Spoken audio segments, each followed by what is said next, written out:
La maison dans les bois de Inga Moore.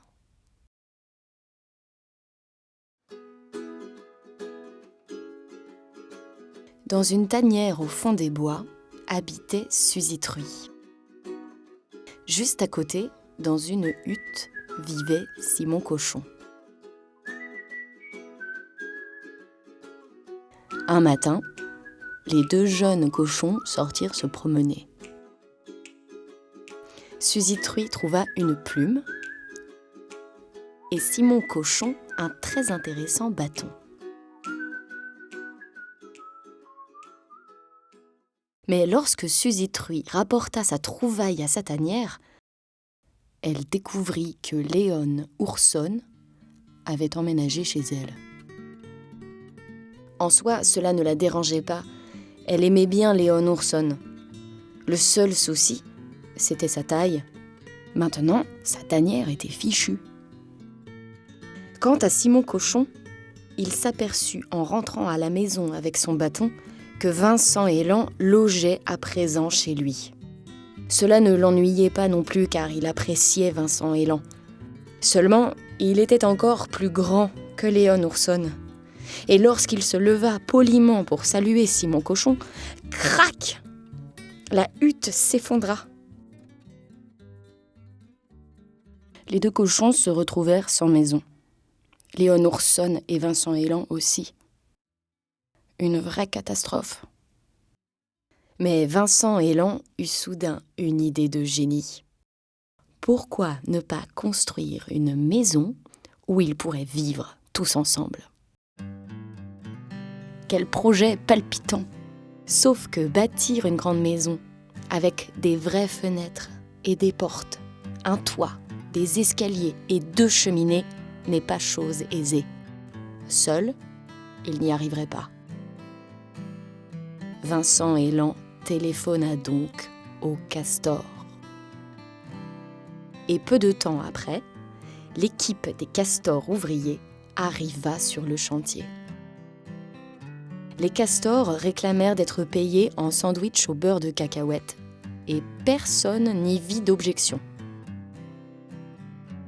Ils rassemblèrent alors le bois de charpente et les travaux commencèrent.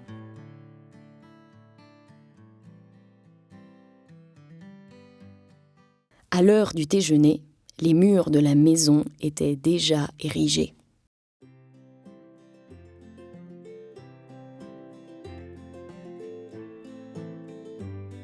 Et à l'heure du goûter, le toit était terminé. Léon Ourson fabriqua les escaliers et les cheminées, pendant que Vincent Élan construisait les fenêtres et les portes.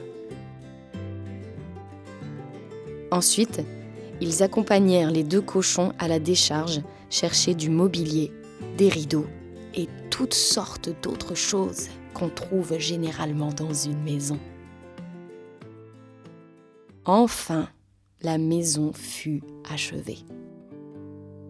Les castors donnèrent leur facture et prirent congé. Il restait juste assez de temps pour se rendre au magasin, acheter du pain et du beurre de cacahuète. Alors, Suzy Truy et Simon Cochon aidèrent Vincent Élan et Léon Ourson à faire 6 assiettes de sandwich au beurre de cacahuète qu'ils livrèrent en personne aux castors dans leur pavillon sur le lac. Les deux cochons, Vincent Élan et Léon Ourson, n'avaient pas arrêté.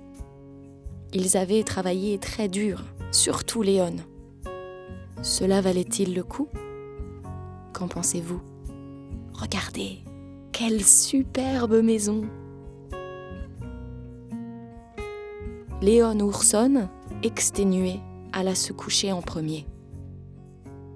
Après avoir fini de manger, de laver la vaisselle et s'être raconté des histoires au coin du feu, ce fut au tour de Vincent Élan, Suzy Truy et Simon Cochon de gravir les marches qui menaient à leur chambre.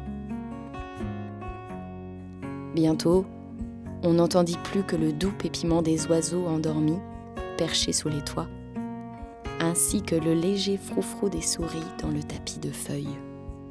Et puis, de temps en temps, les ronflements de Léon Ourson. Bonne nuit, Léon Ourson. Bonne nuit, Vincent Élan. Bonne nuit, Suzy Truie et Simon Cochon. Faites de beaux rêves.